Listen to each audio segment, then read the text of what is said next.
భద్రాచలానికి వెళ్దాం. భద్రాచలంలో శ్రీరాముణ్ణి దర్శించుకునేందుకు క్యూ లైన్లలో బారులు తీరారు భక్తులు. మరింత సమాచారం నారాయణ అందిస్తారు. నారాయణ, అక్కడ ఎలాంటి కోలాహలం కనిపిస్తోంది? భద్రాచలంలో వైకుంఠ ఏకాదశి వేడుకలు వైభవంగా జరుగుతున్నాయి. ఈరోజు ఉత్తర ద్వార ముక్కోటి ఏకాదశి సందర్భంగా స్వామివారు సరిగ్గా 5 గంటలకు ఉత్తర ద్వార తెరుచుకోవటం జరిగింది.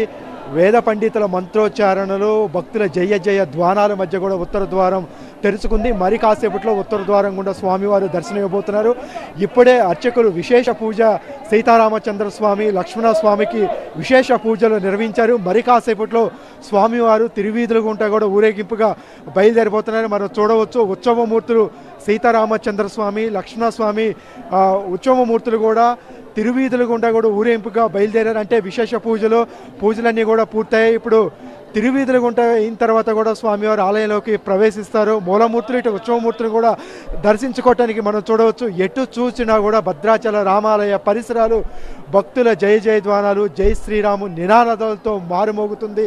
ఒక్కసారిగా సరిగ్గా 5 గంటలకు ఉత్తర ద్వారం తెరుచుకోగానే భక్తులందరూ కూడా మంత్రముగ్ధులై ఒక్కసారిగా కూడా దగ్గర ఉండి కూడా దర్శించుకోవటం జరిగింది. ఎటువంటి ఇబ్బందులు లేకుండా భక్తులకు సజావుగా వెనువెంటనే ఉత్తర ద్వారం గుండా దర్శనం పూర్తి చేసేందుకు 8 సెక్టార్ల ద్వారా వివిఐపి, విఐపి, ఏబిసిడి సెక్టార్ల ద్వారా కూడా స్వామివారిని దర్శించేందుకు ఏర్పాట్లు చేయడం జరిగింది. సెక్టార్లోనే కాదు మనం చూడొచ్చు, చుట్టుపక్కల ఎటు చూసినా కూడా తెలుగు రాష్ట్రాల నుంచి, సుదూర ప్రాంతాల నుంచి తెల్లవారుజామునే స్వామి దర్శించుకోవడానికి పెద్ద ఎత్తున తరలి రావడం జరిగింది. ఇక్కడ మహిళా భక్తులు ఉన్నారు.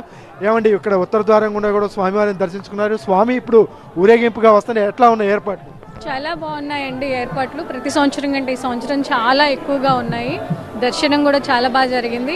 అలాగే భక్తులు కూడా చాలా, అంటే ప్రతి సంవత్సరం కంటే ఈ సంవత్సరం వేల సంఖ్యలో ఎక్కువగా వచ్చారు అనిపిస్తుంది. ఎటు చూసినా జనసంద్రోహంగా ఉంది.